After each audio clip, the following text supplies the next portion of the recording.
శ్రీమాత్రే నమ. జై గురు దత్తాత్రేయ నమ. ఈ వీడియోలో మనం మీనరాశి వారికి డిసెంబర్ 7 నుంచి 13 మధ్యలో జరగబోయే వారఫలాలు పరిశీలించినప్పుడు మరి మీనరాశి వారికి ఈ వారంలో ప్రధానంగా 7వ తారీఖు నుంచి దశమ స్థానంలోకి కుజగ్రహ ప్రవేశం సుమారు జనవరి 15 వరకు దిగ్బలుడై ఉండడం వల్ల ఈ రాశి వారిలో ఒక విధమైన కాన్ఫిడెన్స్ ఏర్పడుతుంది. ఏ పనైనా సమర్థవంతంగా నిర్వహిస్తారు. వృత్తిపరంగా ఉన్నటువంటి సమస్యల్ని పరిష్కరించుకోవడం జరుగుతూ ఉంటుంది. ఏదైనా కొత్త ఉద్యోగం కోసం ప్రయత్నం చేస్తున్న వారికి ఈ వారంలో మీ ఉద్యోగ ప్రయత్నాలు నెరవేరే అవకాశం ఉంది. ఇది దూర ప్రాంతంలో విదేశంలో ఉన్న వాళ్ళకి ఇంకా బాగా పనిచేస్తూ ఉంటుంది అన్నమాట. అంటే వాళ్ళు కంప్లీట్గా ధనాదాయం ఏర్పడుతుంది, వనరులు ఏర్పడతాయి, ఉద్యోగ ప్రయత్నం లభిస్తుంది, ఏదో ఒక జీవనోపాధి వారికి లభించడం జరుగుతూ ఉంటుంది. సో ఈ విధంగా కుజబలం పెరగడంతో ఆటోమేటిక్గా వీళ్ళు చిన్న చిన్న సమస్యలను కూడా చాలా ఈజీగా పరిష్కరించుకుంటారు. కొంతకాలంగా వేధిస్తున్నటువంటి జన్మశని ప్రభావం నుంచి ప్రతి పని వాయిదా వేయడం, తర్వాత చేద్దాం అనుకోవడం జరుగుతూ ఉంటుంది. ఇప్పుడు ఆ బలహీనత నుంచి బయటపడి ప్రతి పని చాలా ఉత్సాహంగా చురుగ్గా పూర్తి చేయడం జరుగుతూ ఉంటుంది.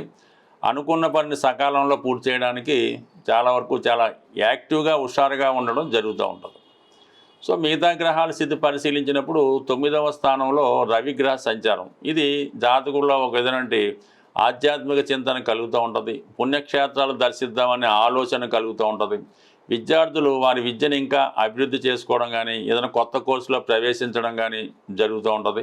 పరిశోధనా రంగంలో ఉన్న వాళ్ళకి ఒక మంచి గురువు లభించడం వల్ల వారి యొక్క డెస్టినేషన్ చేరుకునే ప్రయత్నం, అంటే వారి యొక్క గమ్యం తొందరగా చేరుకొని అనుకున్నది పూర్తి చేయడం జరుగుతూ ఉంటుంది అన్నమాట. ముఖ్యంగా స్త్రీలకి, అంటే యాక్చువల్గా మీనరాశిలో ఉన్నటువంటి స్త్రీలకు కానీ, అలాగే మీ తోడబుట్టినవారు అక్క చెల్లెళ్ళు ఎవరన్నా ఉంటే వారికి గొప్ప గొప్ప అవకాశాలు ఈ సమయంలో రావడం జరుగుతూ ఉంటుంది. అంటే విదేశ అవకాశం రావడం కానీ, వారికి ఏదైనా ఉద్యోగం రావడం కానీ, మొత్తం మీద ప్రభుత్వ సహకారం లభించడం కానీ, వారికి ఉన్నటువంటి సమస్యల నుంచి బయటపడడానికి ఇప్పుడున్నటువంటి శుక్రుడు భాగ్యస్థితిలో ఉండడం వల్ల చాలా వరకు ఇది స్త్రీలకి అభివృద్ధికరంగా ఉంటుంది. అలాగే మీ కుటుంబంలో ఉన్నటువంటి స్త్రీలకు కూడా ఈ ఫలితం అన్నది రావడం జరుగుతూ ఉంటుంది.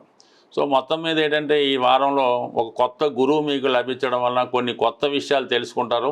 మిమ్మల్ని మీరు సంస్కరించుకునే ప్రయత్నం కూడా చాలా వరకు జరుగుతూ ఉంటుంది.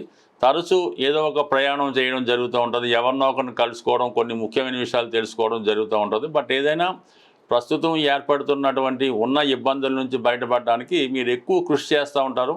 ఆ కృషికి తగిన ప్రతిఫలం కూడా రావడం జరుగుతూ ఉంటుంది. అయితే ఏంటంటే ఎంబటినే ఏ ఫలితం కూడా ఇప్పుడు రాదు. మీకు ఏదైనా 1-2 సార్లు ప్రయత్నం చేసి నిదానంగా ఓర్పుగా వెయిట్ చేస్తేనే మీరు అనుకున్నది సాధించగలరు తప్ప ఎంబటినే రావాలంటే మాత్రం 100% రాదు. పైపెచ్చు దానివల్ల ఇబ్బంది కూడా జరుగుతుంటుంది. కాబట్టి నిదానంగా ప్రయత్నం చేయండి.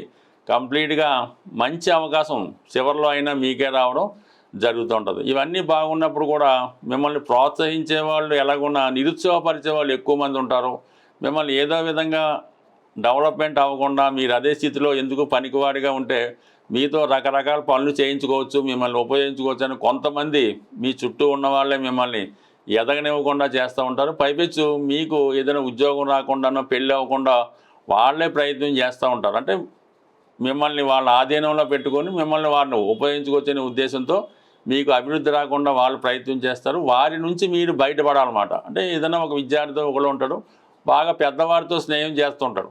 ఇది ఒకసారి గమనించి ఆ బంధం నుంచో లేదంటే దాని నుంచి మీరు బయటపడితే మిమ్మల్ని మీకు మీరు ఎదగడానికి పనిచేస్తూ ఉంటుంది. అందువల్ల ఏంటంటే ఇప్పుడు మీ చుట్టూ ఉన్న వాళ్ళని కాకుండా మీకు మీరుగా ఆలోచిస్తూ ఎవరైతే మిమ్మల్ని మంచి మార్గంలో పెడదాం అనుకుంటున్నారో వాళ్ళ మార్గంలో వెళ్ళడం వల్ల కంపల్సరీగా వృత్తిపరంగా సెటిల్మెంట్ వస్తుంది. అలాగే కొంతవరకు మిమ్మల్ని మీరు యాక్టివేట్ పరుచుకుంటూ కొత్త అవకాశాలు రావడం, చాలా హుషారుగా ఉండడానికి అవకాశం ఉంది. బట్ ఏదైనా ఈ రాశి వారు నిరంతరం మరి శని యొక్క ఎక్కువ తీవ్రతలో ఉన్నవాళ్ళు ఆటోమేటిక్గా వాళ్ళ ఫేస్లోనే కనబడుతుంటుంది. అటువంటి వాళ్ళు దగ్గరలో ఉన్నటువంటి శివాలయంలో ఉన్నటువంటి శని భగవానుడికి తైలంతో అభిషేకం చేయించి అక్కడ ఉన్నటువంటి విధి విధానంతో ఆ పూజా కార్యక్రమాలు పూర్తి చేసుకోవడం వల్ల, వీలైతే శనివారం వ్రతం చేసుకోవడం వల్ల ఈ జాతకులకి కంప్లీట్గా మార్పు రావడానికి టైం స్టార్ట్ అయింది. నెమ్మదిగా మార్పు దానికదే వస్తుంది. మీకు కావాల్సిందల్లా ఓర్పు సహనంతో ఎదురు చూస్తే మంచి అవకాశాలు మీకే రావడం జరుగుతూ ఉంటుంది. సాధారణంగా మన జన్మ జాతకం అన్నది దాంట్లో ఉన్నటువంటి దశలు, యోగాలు ఇవన్నీ కూడా బ్యాంకులో దాచుకున్నటువంటి ధనం లాంటిది. లేదంటే మన పేరుతో భగవంతుడు బ్యాంకులో డిపాజిట్ చేయని ధనం లాంటిది. ఈ గోచారం అన్నది ఈ గ్రహాలు మారినప్పుడు మనం విత్డ్రా చేసుకోవడం, మన అవసరానికి ధనం తీసుకునే విత్డ్రాల్ టైం అన్నది ఈ గోచారం మనకి చెప్తూ ఉంటుంది. అయితే మనకి బ్యాంకులో ధనం ఉంటేనే కదా మనం ధనం విత్డ్రా చేసుకోగలం. అందువల్ల ఏంటంటే కంప్లీట్గా ఈ గోచారంలో చెప్పే ఫలితాలు మీకు కలగాలంటే, మీకు జరగాలంటే మీ జన్మ జాతకంలో అవి రాసిపెట్టి ఉంటేనే మీకు ఈ గోచార ఫలితాలు మీకు అనుకూలంగా రావడం జరుగుతూ ఉంటుంది. అంటే ఎవరైతే మీ యొక్క జన్మ జాతకంలో ఫలితాన్ని ఇంప్రూవ్మెంట్ చేసుకుందాం అనుకున్నారో వాళ్ళు మీకు ఒక మంచి ఆస్ట్రాలజర్ను, అంటే మీకు పెద్దవాళ్ళు ఎవరన్నా ఉంటే వాళ్ళతో సంప్రదించి మీ యొక్క జన్మ జాతకాన్ని ఇంప్రూవ్ చేసుకొని ఆటోమేటిక్గా మీ గోచారం కూడా మంచి ఫలితం ఇవ్వడం జరుగుతూ ఉంటుంది. అలాగే ఏంటంటే ప్రస్తుతం ఈ కుజ భగవానుడు అత్యంత బలవంతుడై మన డిసెంబర్ 7వ తారీఖున ధనుసు రాశిలో ప్రవేశిస్తూ ఆ కుజుడి పైన గురువు యొక్క దృష్టి, శని యొక్క దృష్టి కూడా పడుతుంది. అంటే ఈ శని భగవానుడు గురుగ్రహం కలిసి ఒక భావం మీద కానీ ఒక గ్రహం మీద కానీ తన దృష్టి పెట్టినప్పుడు కంప్లీట్గా ఆ గ్రహం యొక్క బలం చాలా విపరీతంగా పుంజుకుంటూ ఉంటుంది. అలాగే ఆ రాశి యొక్క బలం కూడా పుంజుకోవడం జరుగుతూ ఉంటుంది. అందువల్ల వివిధ జాతకాల్లో ఏదైనా మీ జన్మ జాతకంలో కానీ గోచారంలో కానీ కుజుడు కంప్లీట్గా తన ఉన్న భావాన్ని ఇస్తే అత్యంత ధనవంతుణ్ణి, లేదంటే అత్యంత దుఃఖపడే విధంగా దారిద్ర్యాన్ని కూడా ఇవ్వడం జరుగుతూ ఉంటుంది. కాబట్టి కంప్లీట్గా ఇప్పుడు ఉన్నటువంటి ఈ కుజుని యొక్క స్థితి ప్రకారం మీరు జనవరి 7 నుంచి జనవరి 15 మధ్యలో కుజగ్రహ అనుగ్రహం కోసం కుజుని యొక్క శాంతి కానీ, కుజునికి అత్యంత బలమైన గ్రహం, అలాగే భగవంతుడు ఆంజనేయ స్వామిని ఆరాధించడం వల్ల, సుబ్రహ్మణ్య స్వామిని పూజించడం వల్ల, అంటే మనకి ఆంజనేయ స్వామిని పూజించడం వల్ల ఉద్యోగ ప్రయత్నాలు నెరవేరుతాయి, వివాహ ప్రయత్నాలు, అలాగే అన్నదమ్ములతో ఉన్నటువంటి సమస్యలు, స్థిరాస్తితో ఉన్నటువంటి సమస్యలు ఆంజనేయ స్వామి ద్వారా కుజుడు మీకు అనుగ్రహిస్తాడు. అలాగే సంతానం కలగకపోవడం, సంతానపరమైన ఇబ్బందులు, తరచుగా ప్రెగ్నెన్సీ పోవడం, అలాగే వివాహం తర్వాత ఇబ్బందులు, ఇవన్నీ కూడా సుబ్రహ్మణ్య స్వామి ద్వారా కుజుడు సుబ్రహ్మణ్య అనుగ్రహంతో ఈ ఫలితాలు ఇవ్వడం జరుగుతూ ఉంటుంది.